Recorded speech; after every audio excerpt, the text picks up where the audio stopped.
Presentamos El Mostrador en la Clave. Mi actualidad desde distintos puntos de vista. Un espacio para discutir bien informada. El Mostrador en la Clave, con el equipo de El Mostrador. La Clave me escucha. Estamos ya con El Mostrador en la Clave y hoy día vamos a tener un contacto en la próxima media hora y por mientras estamos aquí con Hernán Leyton. ¿Cómo estás, Hernán? ¿Cómo estás, Fernando? Tú cubres moneda. Así es. Y bueno, las cosas en la moneda han estado extraordinariamente álgidas. No sé si es que puedes alumbrar un poquitito a lo que fue el episodio de ese discurso de esa tarde y de esa noche, porque está lleno de elucubraciones. Sí, de elucubraciones. Hay todos los medios en general, importa un bledo de qué línea ideológica tenga, han escrito de alguna manera lo que pasó. Y por qué una cosa que parecía en un momento dado que tenía unas expectativas de un camino bien rotundo de toma de decisiones, finalmente se diluyó en algo que ya se había dicho en un gran porcentaje y que posteriormente uno quedó con la idea de plop. Aquí algo pasó pero no me contaron. Claro, y nadie ha querido mostrar todas las cartas al respecto, nadie ha sido lo sincero que uno esperaría para poder conocer al detalle esto. Si uno lee la prensa, esto tiene que ver un poco con elucubración y lo que cuentan de uno a otro lado, porque obviamente fue un momento muy complejo para el presidente y fue un momento de muy alta tensión para la propia moneda. Un presidente que cambia la agenda rotundamente y pasa de su casa de vuelta al palacio, que llama al ministro de Defensa a esta reunión de emergencia, que suma al ministro y subsecretario de Interior, al jefe de asesores del segundo piso a una reunión en medio de una crisis, en medio de uno de los días más violentos también, luego de una de las más grandes marchas que se han suscitado en este casi mes de manifestaciones, daba para pensar de que se iba a tomar una medida un poco más drástica, que es por lo menos la tendencia que ha tenido este gobierno en momentos de alta tensión. Cuando el presidente saca ese discurso más duro, esta agenda de seguridad, pero ¿qué pasa en el interior? Hay diferentes versiones. Y una es que los ministros que representan este nuevo rostro del gabinete, este rostro más afable, más blando, que podrían generar una mayor conexión con la ciudadanía, iban a quedar totalmente amarrados de manos, iban a quedar totalmente fuera de juego, como ya habían quedado en la determinación anterior de decretar estado de emergencia, si es que el mandatario tomaba esta determinación. Está también la versión de que en conversaciones con las Fuerzas Armadas, asesores del gobierno cuentan que estas de salir de nuevo a la calle, y así estarían al tanto varios al interior de Palacio, no iban a salir a la calle nuevamente para ser cuestionados ante su actuar. De que si salían a la calle iban a salir a hacer su pega, por decirlo de alguna manera, y sin querer ponerle más adjetivos. Entonces fueron dimes y diretes, fue una negociación bastante ardua que termina con algo que lo que están de acuerdo todos los asesores, por lo menos con los que yo he podido hablar, de una salida bastante improvisada del presidente Piñera. Es difícil creer que este quiebre de agenda, este llamado a personeros del calibre que llama, son para luego llamar a un acuerdo de paz, a un acuerdo social. Lo que sí sacan a favor de esa intervención que varios, como te señalaba, encuentran que fue bastante improvisada, no hay dos lecturas sobre eso, que la determinación final del presidente haya sido con o sin convicción, puso la pelota en el Congreso y dijo, bueno, en esta ocasión de extrema crisis, y a diferencia de lo que he hecho las otras veces, me puse en la vereda de la discusión, de la conversación, de abrir la discusión, no de reforzar la agenda de seguridad. Y que aquello hace correr la bola en el Congreso, que es donde hoy día se busca llegar a un mínimo acuerdo y lo que tiene la moneda con los pelos de punta, porque desde el domingo hasta el día de hoy, el presidente sabe, como no había pasado anteriormente, en torno a los tiempos que están corriendo. O sea, saben en la interna de la moneda, pero no lo van a reconocer con micrófono, que han estado destiempo en casi todas las determinaciones y salidas que han tenido. Pero el presidente esta semana, a diferencia de las anteriores, sabe que necesita urgente hacer un anuncio con sustento. Ahora, ya, quería hacerlo el lunes, quería hacerlo el martes, quería hacerlo ayer, pero ya no es determinación de la moneda ni el propio presidente. ¿A qué me refiero con esto?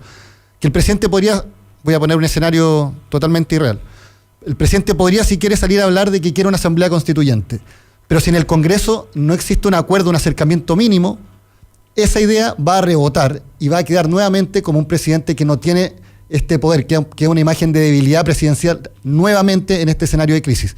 Entonces el gobierno está esperando que exista un mínimo acuerdo que se pueda firmar con el gobierno para dar cuenta, ya sea en cadena nacional o no, un anuncio con algo de sustento, que es lo que no han tenido las últimas apariciones. ¿Y no se allanó, Hernán Leyton, de alguna manera algo eso cuando tú tienes la participación, creo que fue en las últimas 48 horas, de personas como el presidente de Renovación Nacional, Mario Desbordes, que plantea abiertamente no solamente que hay poco tiempo, sino que hay que explorar todas las posibilidades para poder generar una nueva constitución, y ni siquiera cierra la puerta a la Asamblea Constituyente?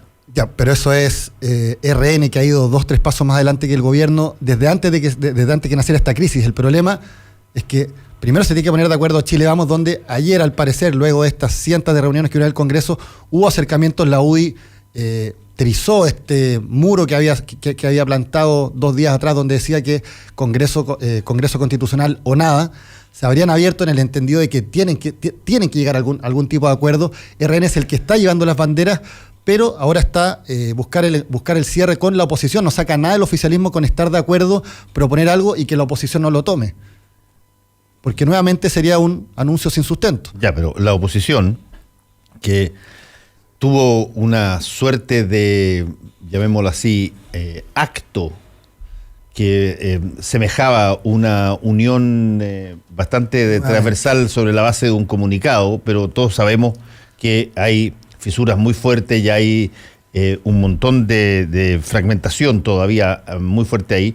¿Qué es lo que podría hacer? Por ejemplo, porque ahí básicamente lo que va a ocurrir, que es una cosa muy, muy típica, es que aquel que sea más intransigente finalmente es el que pone el que establece de alguna manera cómo se va a generar el vínculo.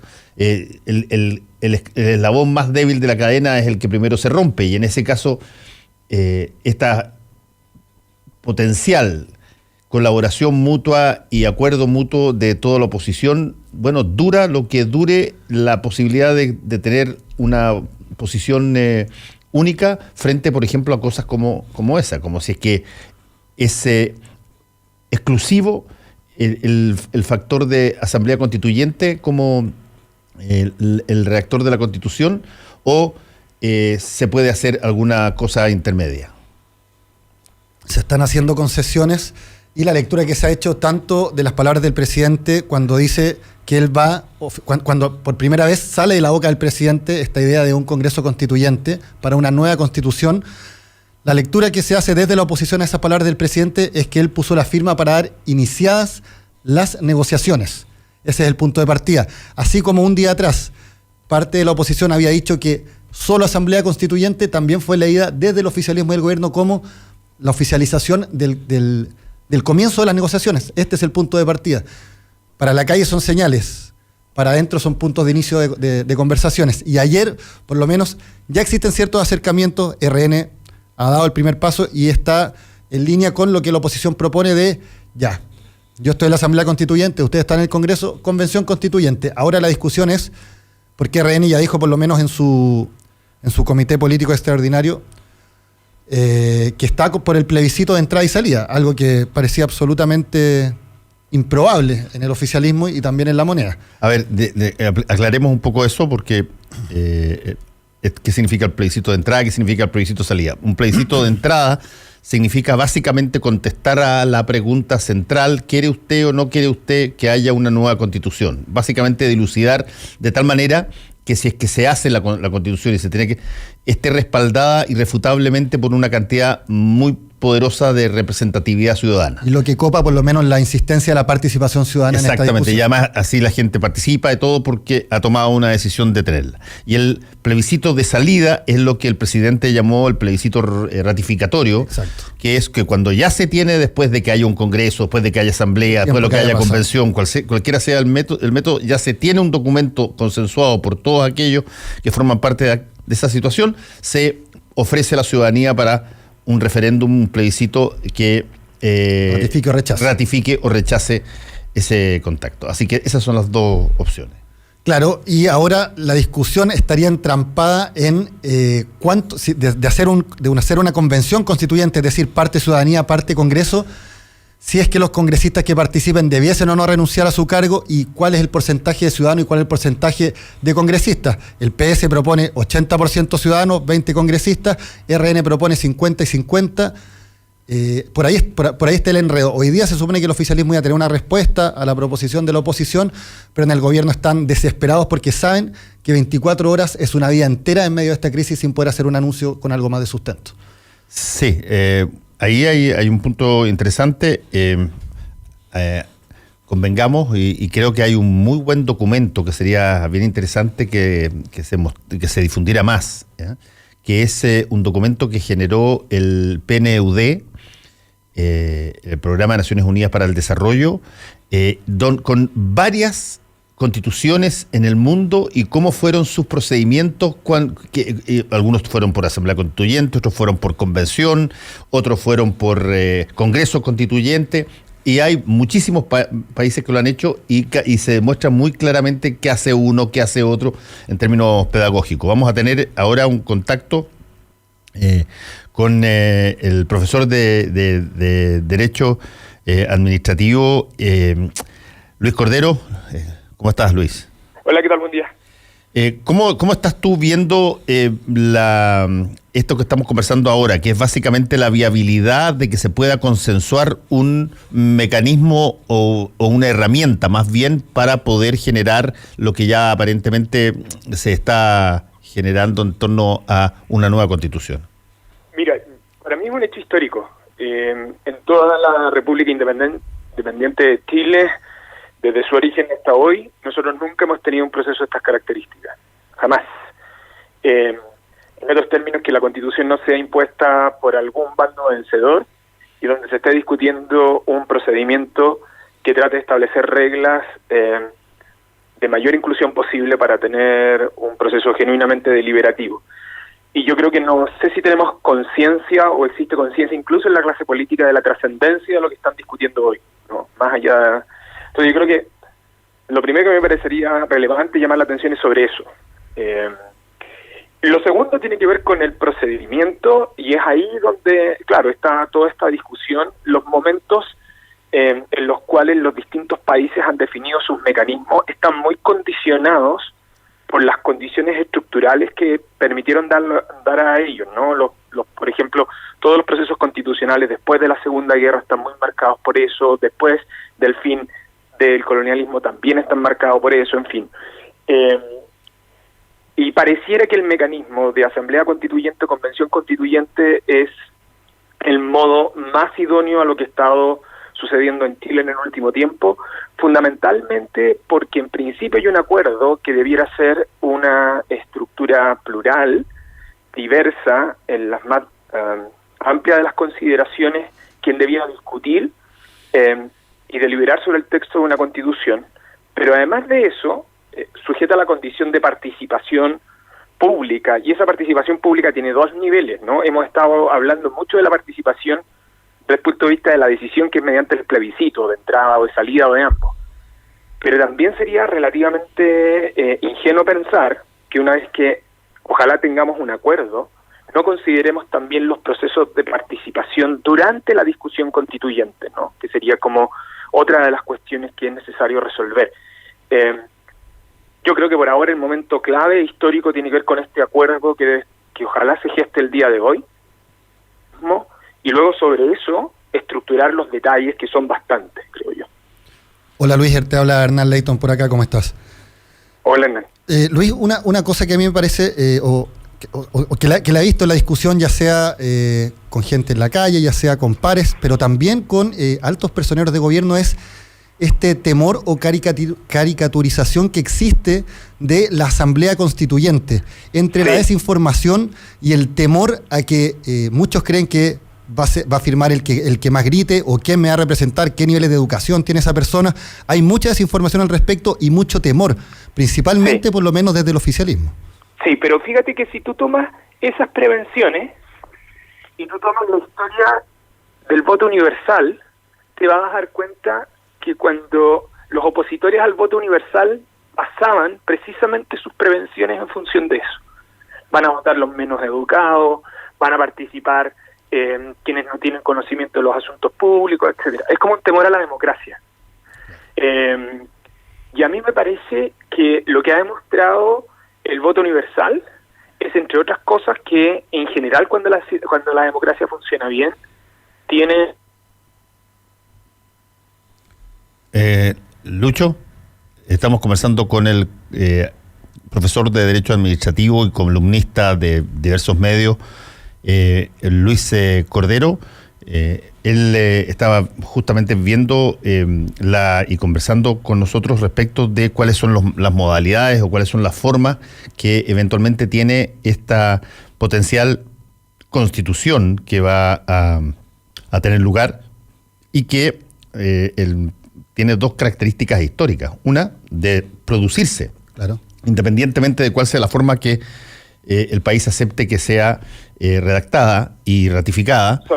Sí, ahora sí, sería la primera constitución, entendemos, plenamente democrática desde el comienzo. Sí, sigue nomás, Lucho. Así es. Yo no sé dónde, discúlpame, pero hay que tener cuidado con lo que los temores que se transmiten son temores más bien a la democracia, ¿no? Yo por eso decía, ojo, hay algo de ese relato que se parece bastante a la extensión del voto universal. Entonces, yo creo que ahí hay un punto que uno debiera tratar de despejar, porque yo creo que son más bien temores. Lo que sí me parece que es relevante es que aun cuando tú tengas... Porque ¿cuál es el temor? Mire, vas a elegir una asamblea que puede ser capturada. Ojo, pero ese es un riesgo que tiene el Congreso. La evidencia está a la vista, ¿no? Segundo problema, es que puede ir cualquiera. Bueno, es que el sistema tiene que ser lo suficientemente amplio, pero también con regímenes de inhabilidades e incompatibilidades. Por eso lo razonable, sea asamblea constituyente o sea convención constituyente, es que quienes deciden sobre la Constitución no pueden ejercer cargos públicos con posterioridad, ¿no? Tú tienes que evitar los incentivos de incumbentes, en el fondo. Hay muchas reglas procedimentales que habitualmente no se consideran y que permiten construir la arquitectura de la decisión, que entre otras cosas permite neutralizar esos riesgos que muchos creen, sin impedir el debate democrático. Y de eso hay mucha experiencia en el mundo. Entonces, yo creo que hay que... ¿Cuánto nos vamos a mover de nuestra tradición constitucional? ¿No? Uno debiera preguntarse, ¿cuánto se movió genuinamente la Constitución del 80 de la tradición constitucional previa? Se movió en aquellas partes donde quería tener una democracia tutelada. No se movió en aquellas otras cosas donde nosotros teníamos un siglo de tradición constitucional. Entonces, a mí me parece que van a venir dos tipos de discusiones. La discusión general del sistema democrático, pero también la discusión sobre el desarrollo de nuestras instituciones. Y creo que hay que tener cierta deferencia a que si nosotros estructuramos razonablemente bien una organización para decidir con un procedimiento sensato para adoptar acuerdos, uno en principio no debiera tener temor del resultado que aparezca a partir de eso, en el fondo. Claro, porque lo que tú estás diciendo es también lo que uno escucha de también autoridades de gobierno que tienen este miedo de que se reescriba la historia completa, casi como que se fuese a escribir que el color negro fuese color rojo, y no es así, porque como tú lo señalabas, la Constitución del 80 guarda rezagos de la del 25 y así todas las constituciones una después de la otra. Pero además de eso pasa una cuestión que es bien relevante, es que el constitucionalismo además a nivel mundial tiene ciertas tradiciones en las democracias occidentales. Y además, nosotros en nuestras prácticas, de hecho la Constitución del 80 tiene una visión original que los propios tribunales en el tiempo han ido variando. Pretender que tú vas a llegar a una discusión constitucional en una hoja en blanco, prescindiendo de todo ese conjunto antecedente y bagaje que forma parte, como de cierta identidad de algunos temas, también es más bien incurrir en como una política del terror, y eso me parece que es inconsistente, no es razonable.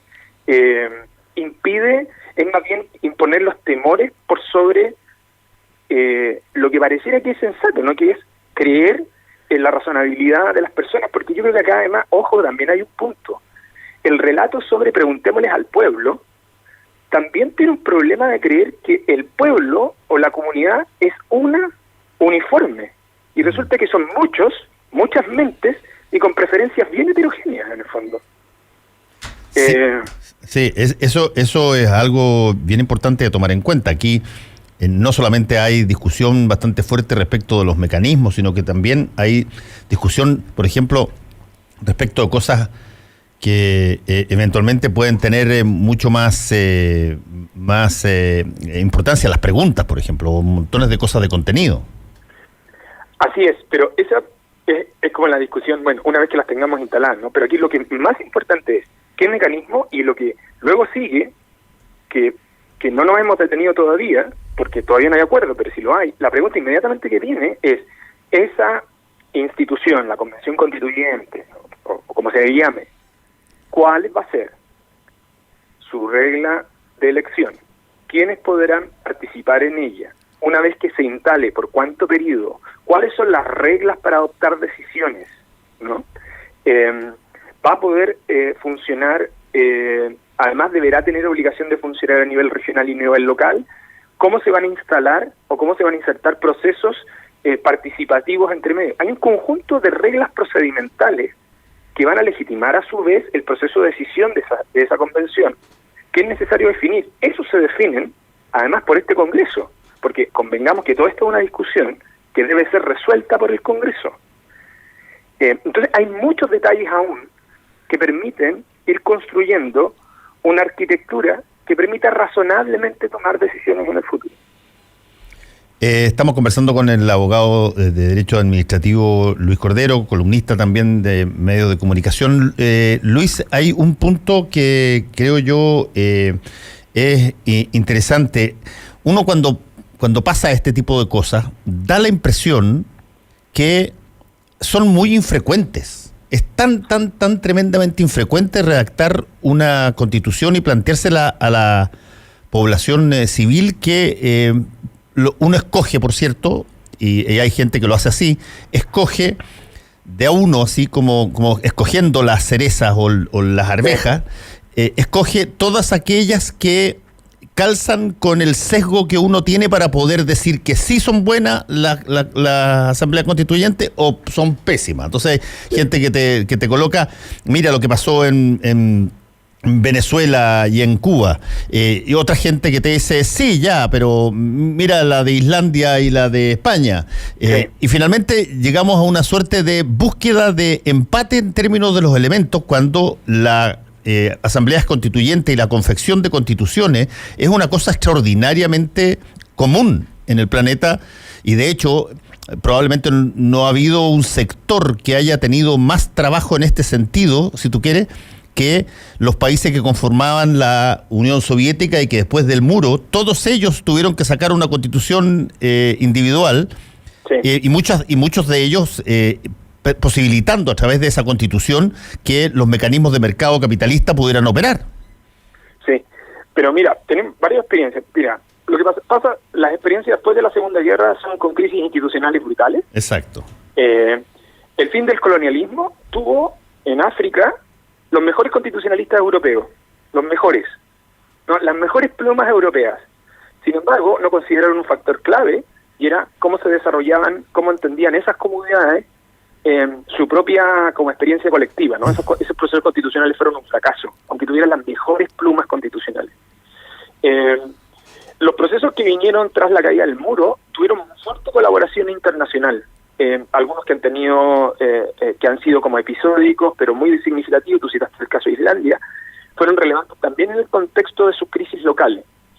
Entonces, uno puede, y esto es bien importante, porque si yo voy a elegir el ejemplo que me sirve, en verdad no tengo genuina disposición del diálogo, ¿no? Es como, hay muchas experiencias comparadas. El Programa de Naciones Unidas, creo que tú lo comentaste, ya levantó esa información, está disponible, y probablemente nosotros vamos a llegar a un modelo de convención constituyente o un modelo similar con ajustes a la chilena.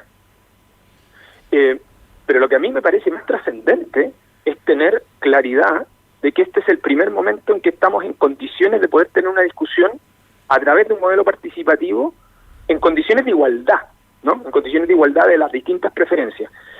Fíjate que en la Constitución de 1833 sí existió convención constituyente. El pequeño gran detalle, donde sí estaba integrada por congresistas y destacados ciudadanos que fueron seleccionados por el Congreso, por supuesto todos hombres, pero esa constitución se redacta después de la Guerra Civil del 29, por lo tanto esa convención constituyente también es una convención de ganadores. Sí.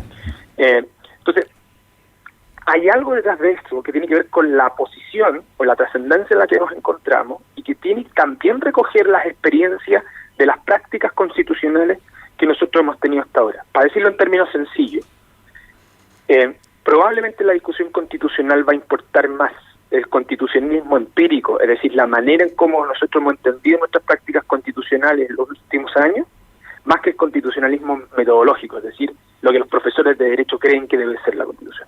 Y ese es uno de los grandes temores que tienen quienes le temen a la Asamblea Constituyente en sí. Me imagino que va a ser un trabajo bien arduo y el gobierno va a ser bastante responsable en cómo se va a comunicar los procesos y también explicar de qué manera se lleva a cabo esto para tratar de sacar del camino los miedos que son el principal enemigo de la participación ciudadana. Siguen siendo los miedos.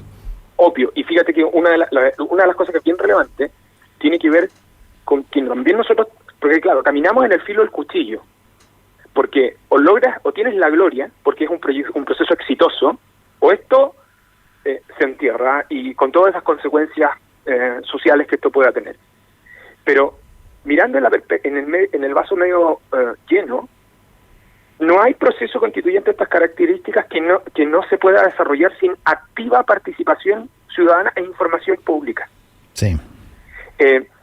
Yo creo que nosotros tuvimos un mini experimento, porque yo creo que quedó frustrado en el camino con el proceso constituyente Bachelet, pero específicamente en el caso de los encuentros locales autoconvocados, porque comenzaron muy dignamente y se acabó su periodo justo en el momento más álgido. Probablemente, yo tengo la sensación que muchas personas quedaron con la sensación de que eso debía haber tenido mucho más tiempo. Cuando las personas entendieron que podían reunirse en torno a una mesa de conversación con personas distintas o con personas con que probablemente nunca habían conversado, entonces el proceso adquiere otras características, pero eso requiere un cierto incentivo por parte nuestra. Requiere un cierto incentivo por parte del Estado, requiere probablemente un monitoreo muy estricto por parte de las universidades, requiere al final del día de buena fe institucional, ¿no? Porque estamos, obviamente, yo creo que para muchos, que yo puedo reconocer sus temores y me parece legítimo que los tengan, los puedo entender porque es la primera vez que nos enfrentamos a un proceso de esas características. La pregunta es si tenemos suficiente robustez institucional, más allá de lo que ha pasado estos días, y tenemos disposición de buena fe para afrontar ese proceso y aceptar los resultados que vienen a partir de ello. Y a mí me parece que, yo creo que sí tenemos esas condiciones. Tenemos la generación más educada que ha tenido este país nunca. La inversión que las universidades han ido fortaleciendo muy fuertemente. El gran resultado de este proceso ha sido el fortalecimiento también de la sociedad civil. Yo creo que el gobierno y las personas que tienen más temor también debieran tratar de evaluar esos aspectos, creo yo. Hay algo que está pasando con el ejercicio del poder de este proceso y es que estamos viendo el Estado más que como una cuestión vertical, como la capacidad de estructurar una red, y eso implica entender la sociedad y el Estado en términos más horizontales. Y yo creo que quizás eso puede explicar parte del temor. Pero en condiciones estructurales creo que estamos en las mejores condiciones para afrontar este problema. Y fíjate que hubo países que lo enfrentaron bastante bien con problemas que nosotros, por ejemplo, no tenemos y que son mucho más probablemente más profundos porque son persistentes. Por ejemplo, el caso de Sudáfrica. Sí, tú ahí tenías diferencia entre personas por solamente el color de la piel. O sea, podías distinguir quiénes eran unos y otros por solo mirarlos. Tenías el caso de Colombia, que fue una constitución dirigida por un gobierno de centro derecha, y teniendo buena parte del territorio colombiano, un porcentaje de la parte del territorio colombiano en ese entonces controlado por las FARC. Así es. Por lo tanto, esto de que se dice, mira, es muy difícil, básicamente uno de pronto siente que hay mucha gente que pone una serie de obstáculos porque no quiere el objetivo final y por lo tanto dificulta el acceso a aquello sin probablemente tomarse la molestia de ver a ver qué otros tipos de países, qué otros países han hecho cosas muy similares estando más o menos en las mismas situaciones. Sí, ahora lo que pasa es que yo creo que dimos un paso irreversible a partir del domingo. El paso irreversible es el reconocimiento del gobierno que Chile requiere una nueva constitución, no una Sí, reforma. eso sin duda, sin duda. Y por lo tanto ya diste ese paso, y ese paso es el paso a una aventura. Esta es una aventura de algunos o una aventura de todos. Y yo tengo la sensación que, para que sea correcto, es de todos. Y ese paso ya lo dimos. Yo creo que ese momento es irreversible. Y lo que queda ahora es despejar confianza y actuar de buena fe. Y claro, yo logro entender los temores, pero también creo que hay suficientes aspectos positivos que nos permiten enfrentar esto de un modo razonable, ¿no? Esto no es una reunión de jacobinos que van a venir a refundar este país. Eso es no solo socialmente poco probable, estadísticamente poco probable, y yo creo que hay algo de la tradición constitucional chilena y de la manera en cómo hemos ejercido esa manera de comprender las cosas, que también es un activo para poder enfrentar este proceso. Luis, ¿tú tienes alguna preferencia quizás para darle mayor o menor legitimidad a un proceso que al parecer apostaría por la convención constituyente? Hay algunos que apuestan, como el Partido Socialista, al 80% de ciudadanos, 20% congresistas, RN apuesta al 50 y 50. ¿Hay alguna fórmula que le dé más o menos legitimidad a este proceso, o tiene que ver también con la idiosincrasia del país, el momento, el lugar donde se puede acordar esto? Yo creo que nosotros estamos enfrentando un tema que es un momento y un modelo que es bien innovador al respecto. Yo quiero ser franco, para mí es indiferente si es 50-80 o es 50-70. Para mí lo más relevante son las reglas que van a permitir la decisión de esa convención constituyente. Lo que yo creo que hay que tener cuidado es con deslegitimar per se al Congreso. O sea, esta idea de que el Congreso está deslegitimado per se. Lo que han hecho muchos, incluso congresistas. Sí, yo creo que eso es un error, entre otras razones, porque esto descansa en democracia representativa. Ellos fueron electos en un sistema electoral distinto y son ellos los que van a tomar estas reglas. Por lo tanto, si son ilegítimos, son ilegítimas también las reglas que pueden adoptar ahora para el funcionamiento de la Convención Constituyente. Yo creo que allí las palabras es conveniente administrarlas razonablemente bien en estos momentos. Pero son ellos los que van a tomar esas decisiones ahora. ¿Es factor, Luis, que el gobierno tenga este nivel de desacreditación ciudadana para este nivel de cuestionamiento? Sí, lo que pasa es que en el momento en el que estamos, la salida, el proceso constitucional canaliza un conjunto de demandas sociales y de política pública que son muy diversas en el fondo. Y hay que revestirlo de legitimidad. Yo por eso creo que una manera de revestirlo de legitimidad es a un poco una especie de test, es que los representantes de la Convención Constituyente sean mayor cantidad de ciudadanos que congresistas. Yo creo que hay una buena razón para sostener eso, pero no para suprimir la representación de los congresistas. O sea, yo creo que ellos deben tener una representación. ¿Cuánto sea esta? Yo creo que entre 70 y 80, o sea, entre 20 y 30, a mí me parece que es relativamente indiferente, en la medida que tú tienes mayor representación de ciudadanos electos. Lo que pasa es que luego ahí viene la discusión. ¿Cómo elige a esos ciudadanos? ¿Cuántas cuotas, qué tipo de cuotas van a tener? Si van a tener cuotas de género, ¿cuántos escaños reservados van a tener para pueblos originarios? Que me parece que eso es bien relevante. Y luego, ¿cuáles son el periodo y los procesos? ¿Cuáles son las reglas de quórum? ¿Cuáles son las reglas de procedimiento? En fin, yo creo que esa parte, que pareciera ser menor, simplemente administrativa, es la determinante, porque es la que permite definir las posiciones estratégicas al interior de la Convención Constituyente. A mí me parece que la existencia de la Convención Constituyente, y de hecho el plebiscito de entrada, permite de alguna u otra manera resolver comillas, cuestionamiento de legitimidad. Y le da una puerta de entrada con bastante robustez para llevar a cabo este proceso. Un proceso que, por cierto, nos va a tomar un tiempo, ¿no? Eso sí, eso te voy a preguntar, porque muchas de estas cosas pareciera que se pueden hacer de la noche a la mañana, pero toman mucho tiempo. ¿Cuánto tiempo más o menos crees tú que toma una nosotros tenemos los tiempos legales a propósito de esto. No solo pareciera que tampoco tú la puedes eternizar. Es probable que tú como vas a tener mandato específico, va a tener que ser una convención exclusivamente dedicada a esto, donde debiéramos tener un horizonte inferior a un año, y luego el plebiscito de salida, pero ojo que entre medios vamos a tener que tener sistemas activos de participación, vamos a tener que destinar fondos públicos para eso, Pero además de eso tenemos una elección regional y municipal en el medio. O sea, aquí hay varias cosas como que ordenar en el medio, ¿no?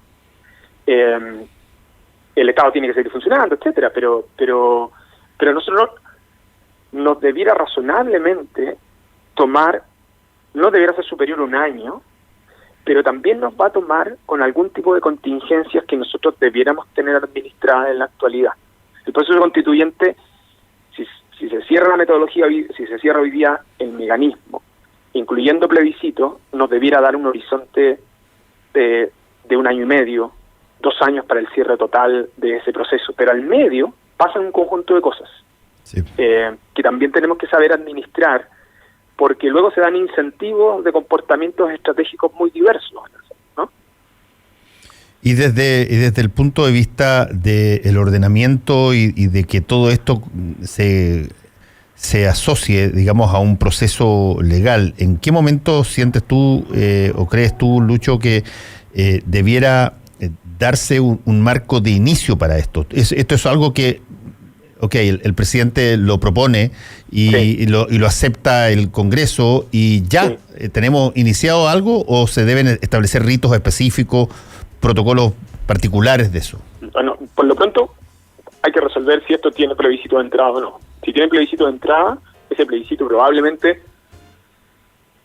no puede ser sino en marzo del próximo año probablemente, ¿no? Y aprovechar el periodo intermedio, el tiempo intermedio. Lo segundo que sí es muy relevante es que una vez que el Congreso, porque el Congreso además tiene que aprobar una reforma que permita llevar a cabo ese plebiscito, que permita crear la Convención Constituyente, y a continuación tiene que establecer el marco normativo. Y ahí va a venir un incentivo que es bien importante. Si las reglas, disculpe, en lo técnico que voy a hacer, si las reglas van a quedar para la operación de la Convención Constituyente, todas en esa reforma en la Constitución, ¿sí?, con los quórum que va a exigir la Constitución, o bien tú vas a dejar en la reforma constitucional el plebiscito y la creación de la Convención Constituyente y vas a encargar a una ley que regule las cuestiones procedimentales. ¿Me explico?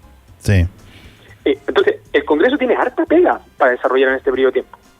¿Por qué hago esta distinción? Porque tú me comprenderás que en términos estratégicos no es lo mismo cerrar el paquete completo con quórum de reforma constitucional, ¿sí?, que lo que no estemos de acuerdo, llevarlo a una ley para implementar este proceso, ¿no? Entonces, yo creo que ahí el Congreso va a tener, de hecho probablemente va a acopar su agenda legislativa si logra un acuerdo el día de hoy.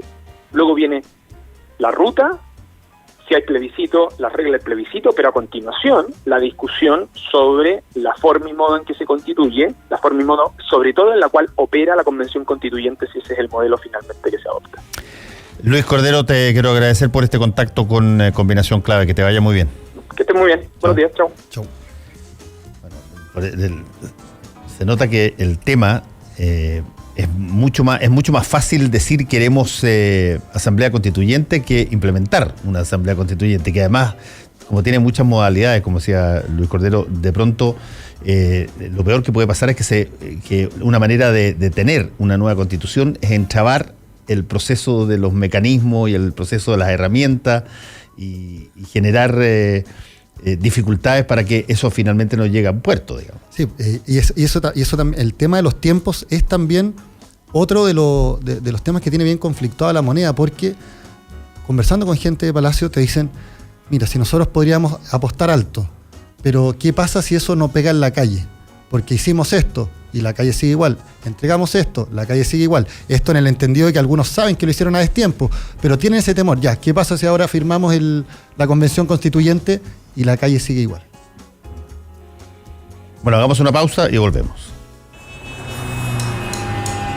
Transitamos por las grandes avenidas de la información y opinión. Recorremos los suburbios de la actualidad y conversamos con los habitantes que hoy marcan la pauta. Encontrémonos en Metrópolis, de lunes a viernes desde el mediodía. Junto a Felipe Bianchi y Rodrigo Gómez. Por la 92.9 FM y en radiolaclave.cl. La Clave, me escucha. Disfruta tu mañana y tómate un momento Marley Coffee. Con granos orgánicos tostados al sol, tienes en tus manos mucho más que una taza de café. Prueba el aroma del verdadero café natural, 100% orgánico y sin pesticidas. Disponible en 6 variedades: Buffalo Soldier, One Love, Lively Up, Get Up Stand Up, Mystic Morning y Simmer Down. Nuestra versión descafeinada. Marley Coffee está aquí y en todas partes. Para hacer un buen negocio, necesitas ser un gran anfitrión. Para organizar un seminario productivo, debe elegir el lugar correcto. Visite Hotel Nogales y compruebe que superamos sus expectativas. 5 salones de hasta 300 personas con equipos audiovisuales, estacionamiento y Wi-Fi de alta calidad. Cotice en hotelnogales.cl o al 2233 56 958. Hotel Nogales, Los Nogales 741, Providencia. Patti Smith, la artista ícono del punk rock, por primera vez en Chile. 18 de noviembre, Teatro Caupolicán. Venta de entradas en Punto Ticket. 20% de descuento exclusivo para clientes Entel pagando con tarjetas en Encosud Scotiabank. Artista invitada, Colombina Parra. No te pierdas a una de las mujeres más influyentes en la historia del rock. Patti Smith, 18 de noviembre, Teatro Caupolicán. Colabora Uber. Es otro más de DG Medios. Porque estamos con las pymes y su desarrollo. Vuelve Digitalizados, el docu-reality que transforma negocios a través de la tecnología y en el que tú puedes ser parte. Inscríbete en el casting masivo en entel.cl/casting digitalizados. Porque con tecnología, tus ideas son posibles. Entel Empresas.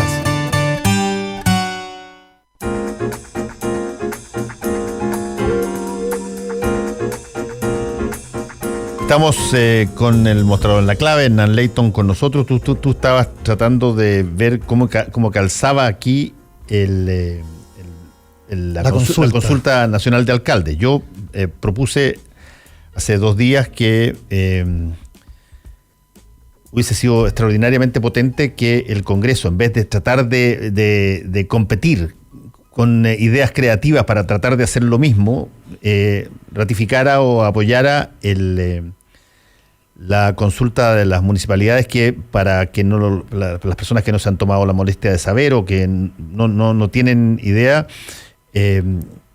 pero que han opinado, cuenta con el apoyo del CERVEL, cuenta con la asesoría de la Universidad de Chile, la Universidad Católica, la Universidad de Santiago en la confección de las preguntas. Son 330 municipalidades ligadas a la Asociación Chilena de Municipalidades, y la grandísima mayoría, no importa si es que están gobernados por gente de Chile Vamos o gente de la ex Nueva Mayoría o incluso el Frente Amplio, todos, la gran mayoría han estado a favor de hacerla. Pero cuando yo planteé esa situación de que el gobierno, el Congreso, en vez de tratar de competir por una idea, usara la idea que estaba disponible, eso tiene un timing. Eran otros tiempos. O sea, claro, exactamente, 48 horas hoy día es una eternidad. Eso tiene un timing, tiene un momento. Porque empiezan a ocurrir otras cosas y empiezan a pasar situaciones en las calles y empiezan a pasar situaciones en las tomas de decisiones de los gobiernos que eventualmente hacen que no tenga ya mucho sentido hacer situaciones como esa consulta, si es que, por ejemplo, el gobierno se ha allanado a llamar una nueva constitución, siempre y cuando eso tenga algún mecanismo que todo el mundo acepte. Pero tiene un timing. Si tú no lo hiciste a las 24 horas, a las 48 horas o dentro de esta semana, ya francamente no tiene mucho sentido el que tú trates de hacer algo que puede terminar siendo, la consulta se va a hacer de todas maneras el 7 de diciembre. Pero es mucho más preferible que se haga la consulta incluso sin apoyo, si es que ese apoyo va a salir a trastrabillones o va a salir desganado o va a salir sin fuerza. Por lo tanto, no sé cómo exactamente va a proceder. Entiendo que están prácticamente casi todos los municipios de la Asociación Chilena de Municipalidades conteste. Se va a hacer una pregunta de entrada, que es la pregunta base, si es que, claro, que es la pregunta que se haría en un plebiscito de entrada, que es si usted quiere o no quiere que haya una nueva constitución. Y después el mecanismo. Bueno, los mecanismos son varios y también están desplegados. Y sobre todo hay una priorización de temas comunales, que la gente decida cuáles son los prioritarios en materia de políticas públicas a partir de su territorio. Eso va a seguir porque ha tenido un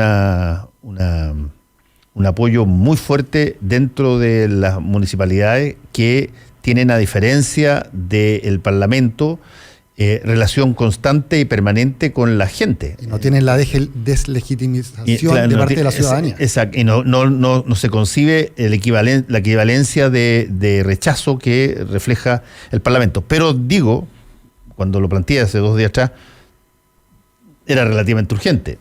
Si es que esto va a languidecer y va a llegar a haber otras situaciones, no tienen mucho sentido, a pesar de que lo van a hacer de todas maneras los alcaldes. Sí, es bien complejo, porque si bien en algún momento esta apuesta de los alcaldes dejó offside al gobierno, quien tuvo que cambiar el sistema, si es que no votarlo, de consulta que iba a estar a cargo del ministro Sebastián Sichel, ahora con esta determinación del gobierno, bajo presión, como se quiera plantear, deja offside en algún porcentaje a la consulta de alcaldes, porque acá puede haber un choque o una colisión muy grande, porque ¿qué pasa si el Congreso, un ente que está con un nivel de aprobación bajísimo, histórico, acuerda con el gobierno un sistema y un mecanismo, y la consulta de alcaldes vota otro sistema u otro mecanismo? ¿Qué pasa en ese momento? Si el gobierno concluye junto a la oposición y al oficialismo que va a ser una convención, y que va a haber plebiscito de entrada, ¿qué pasa si en esta consulta de los alcaldes ellos votan por asamblea constituyente? Y estamos hablando de la mayoría de la ciudadanía. Aquí, obviamente, la voz de la ciudadanía. Como 16 millones de personas, pero ¿Cómo hacemos converger eso? Es que aquí hay un factor interesante que se introdujo. Se introdujo una variable de desacreditación de la consulta municipal sobre la base de un voto que salió en distintas partes que se decía era parte de esta consulta y que tenía que ver con el voto que se iba a pasar en la provincia de Valparaíso por parte y la comuna del alcalde Sharp. Y es un voto donde además se está sesgado totalmente ese voto, porque se coloca una inclinación a favor de la Asamblea Constituyente. Y mucha gente, la gente, cómo opera y yo lo he dicho varias veces y lo voy a repetir, cómo operan las noticias falsas en las redes, para que usted, señora, tenga cuidado. ¿Cómo opera? No opera porque le pongan una cosa y usted la lea y la crea, no. Operan porque le activan a usted su prejuicio, su propio prejuicio.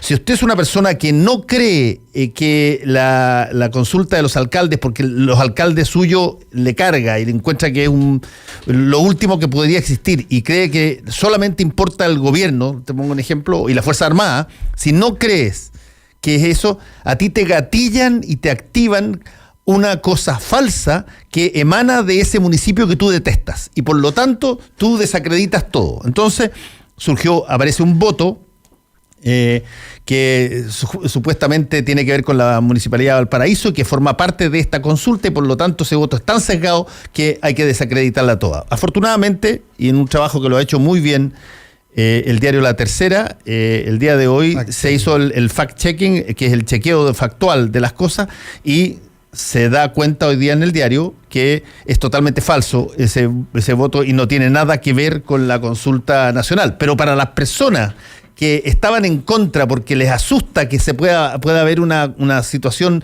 plebiscitaria por la vía de los municipios, porque detestan al alcalde en el que están o algún otro tipo de alcalde, esto es todo lo que necesitaban. ¿Viste? Aquí está, y te lo empiezan a retuitear. ¿Viste, Fernando, tú que proponías que mira, aquí están los votos que van a tener, esto es totalmente chueco? Y yo me cansé ya de decir a través de internet que, oye, eso es falso, no tiene nada que ver. ¿Por qué? Porque a esa persona lo que necesita es que le den argumentos para fortalecer el prejuicio que ella tiene, el sesgo. Y eso vale para la izquierda, para la derecha, para todo. O sea, tú ves un montón de videos. Hay demonios en todos lados y si te pasan a tu demonio, te vas a ir con él. Exactamente. Y a ti te lo activan. Ayer salió un video de un encapuchado que se acerca a carabineros y que tiene una zapatilla determinada y que está vestido de una determinada manera. Y que después se ve a un encapuchado más o menos igual a él que está colocando un combustible en un edificio para que se prenda y por lo tanto tú los ves así de primera vista y dices, aquí está, pues estos gallos son de carabineros acá y allá. Y si tú te hubieses tomado la mínima posibilidad de cotejar cómo estaban vestidos, te das cuenta que no tienen nada que ver uno con otro. No, ya nadie se da el tiempo. Pero nadie se da el tiempo para verificar y chequear la cosa, porque lo que importa es que coincida con lo que tú creías ya. O ganar la discusión en Twitter. O ganar la discusión en Twitter. Y por eso es que las noticias falsas en las redes sociales prenden tan fácilmente. Bueno, según varios expertos, quizás la segunda consecuencia más grande, más allá de que te enciendan tus propios demonios, es que una noticia falsa tendría un nivel de expansión de 7 versus el 3 de la corrección. Entonces es una batalla perdida. Al final la noticia falsa pasa a ser una realidad para quien quiere que sea una realidad. Obvio, exactamente. Y no hay como echar pie atrás. Exactamente, y eso es una cosa muy importante, porque juega con tu cabeza la noticia falsa. Te activa en tu cabeza aquello que tú crees. Y como tú estás con miedo probablemente porque están pasando muchas cosas, tú lo único que necesitas es dame argumentos para yo poder confirmar esto que ya creo. Entonces te muestran un voto falso totalmente, pero que parece bien bonito, ¿tú viste? Fuera de la consulta, no tiene nada que ver porque toda esta cosa está sesgada. O te colocan a una persona que parece al que estaba conversando con carabineros, tirando la cuestión, y tú dices, ¿viste?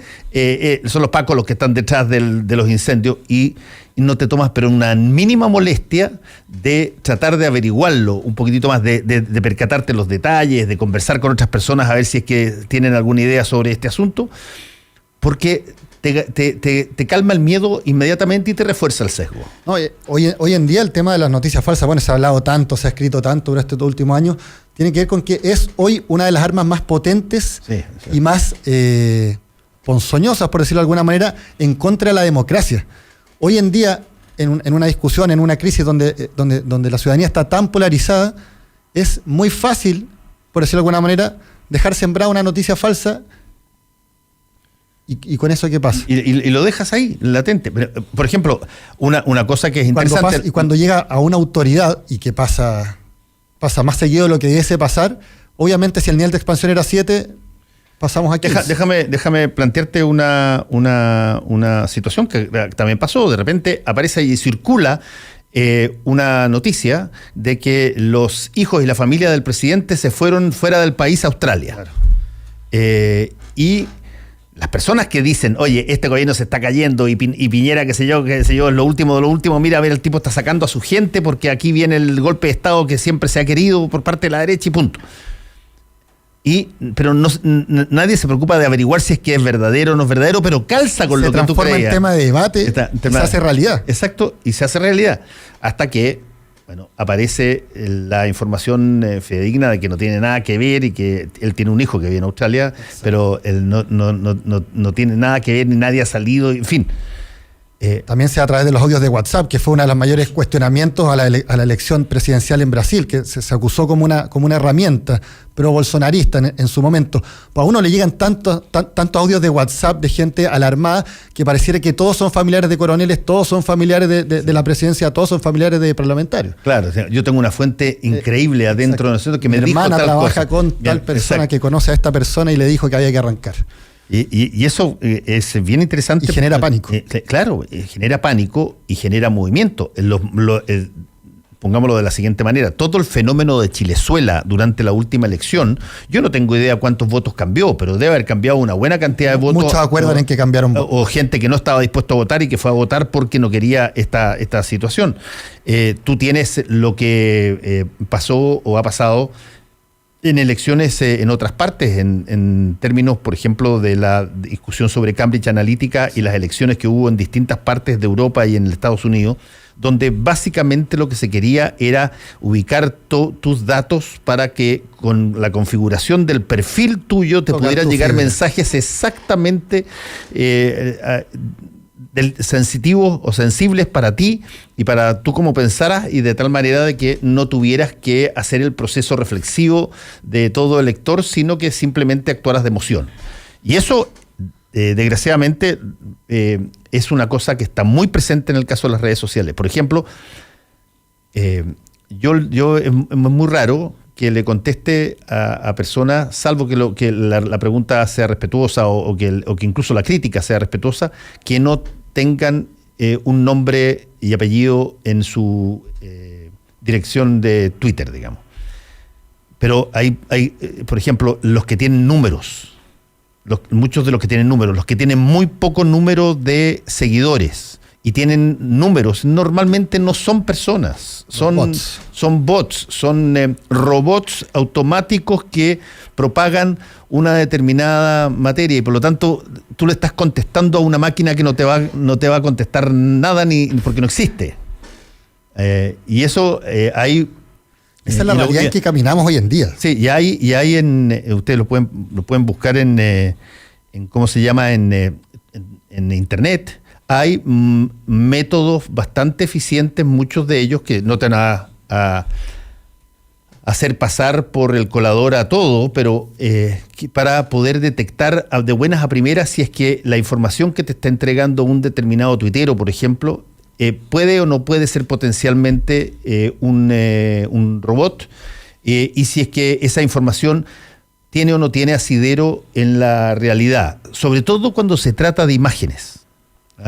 Que es muy más fácil comprobar que la imagen no es actual. Exacto, o que no es actual o que no es de Chile. Claro, como también ha pasado mucho de que te pasan una cosa que tú ves, una determinada situación. Una farmacia, un supermercado sin comida. Claro, o como pasó en el caso de los incendios, ¿te acuerdas tú hace 2 o 3 años atrás? Donde se ve estos incendios en la zona de la Araucanía y del Maule, donde de repente hay un indígena a caballo prendiendo fuego, y hubo mucha gente que bastó ver la imagen y decir esto calza totalmente con lo que yo pienso, esto creo que son terroristas, etcétera, y lo retuiteó una y otra vez, hasta que poquito tiempo después, porque estas cosas aparecen rápido, se descubrió que eso era una cosa que había pasado, era un roce generalizado de una comunidad indígena en Colombia. Sí, yo todavía tengo familiares que me hablan del Audi de Camila Vallejo. Exacto, bueno, en fin. Ya, nos tenemos que ir. Nos vemos, Fernando. Que le vaya muy bien, Hernán. Volvemos en un ratito. Actualidad con ojo crítico. La información desde distintos puntos de vista. Fue El Mostrador en la Clave, con el equipo de El Mostrador. La Clave me escucha.